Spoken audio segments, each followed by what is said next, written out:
अपने birth certificate को लेकर बहुत सारे लोग बहुत परेशान हैं, खासकर वो लोग जिन्होंने अपनी जन्म की नोंद जो है अपनी पंचायत या फिर अपनी जो पालिका है वहां नहीं कराई है। ऐसे लोग तो कैसे ऐसे समय में बर्थ सर्टिफिकेट निकाला जाता है, उसकी स्टेप बाय स्टेप सारी प्रोसेस में आपको समझाता हूँ। लेट जन्म नोंदणी यानी कि 1 साल उम्र के बाद से लेकर बुढ़ापे तक नोंदणी करानी है तो हमें एसडीएम ऑफिस यानी कि उप जिला अधिकारी कार्यालय यहाँ पर एक जन्म नोंदणी एप्लीकेशन करना होता है। इस एप्लीकेशन के साथ आपको 6 तरह के अलग अलग प्रमाण पत्र जोड़ने होते हैं और साथ साथ 7 तरह के अलग अलग डॉक्यूमेंट इसके लिए चाहिए होते हैं। तो हम पहले जो 6 तरह के अलग अलग प्रमाण पत्र होते हैं उसे समझते हैं। पहला, आपको खुद का शपथ पत्र यानी कि एफिडेविट बनाना होगा। दूसरा, आपको अगर शहर में रहते होंगे तो नगर सेवक का प्रमाण पत्र, अगर गांव में रहते होंगे तो वहां के सरपंच का प्रमाण पत्र। तीसरा, आपको जो बालवाड़ी सेविका है या आंगनवाड़ी सेविका है उसका प्रमाण पत्र। चौथा, आपको तलाटी का प्रमाण पत्र।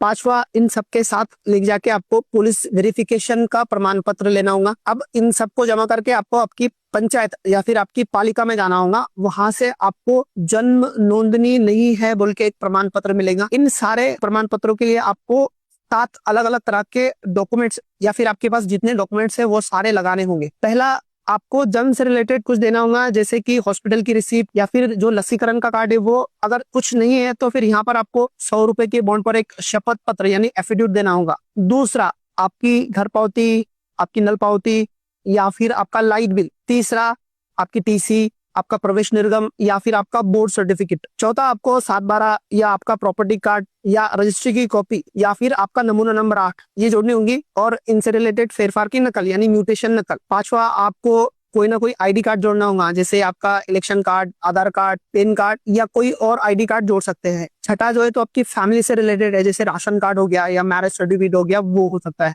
सातवां, जो मृत्यु से रिलेटेड है, जो यहाँ पर हमारे लिए जरूरी नहीं है। ये सारे डॉक्यूमेंट्स या फिर आपके पास जितने डॉक्यूमेंट्स अवेलेबल है वो और ऊपर जो मैंने प्रमाण पत्र गिनाए थे वो आपको एप्लीकेशन के साथ जोड़कर उप जिला अधिकारी कार्यालय में उसे दाखिल करना होता है। फिर वहां से आपको एक पब्लिकेशन लेटर मिलता है जिसे आपको लोकल के किसी न्यूज़पेपर में पब्लिकेशन कराना होता है यानी पब्लिश कराना होता है। फिर 15 दिन के बाद में वही न्यूज़पेपर की कॉपी या फिर वो सारा न्यूज़पेपर उप जिला अधिकारी कार्यालय में फिर से जमा कराना होता है। उसके बाद वहां से आपको एक जन्म नोंदनी लेटर मिलता है जो पंचायत के या पालिका के नाम से होता है। फिर आप वो लेटर के जरिए वहां पे नोंदनी करा के आपका बर्थ सर्टिफिकेट निकाल सकते हैं।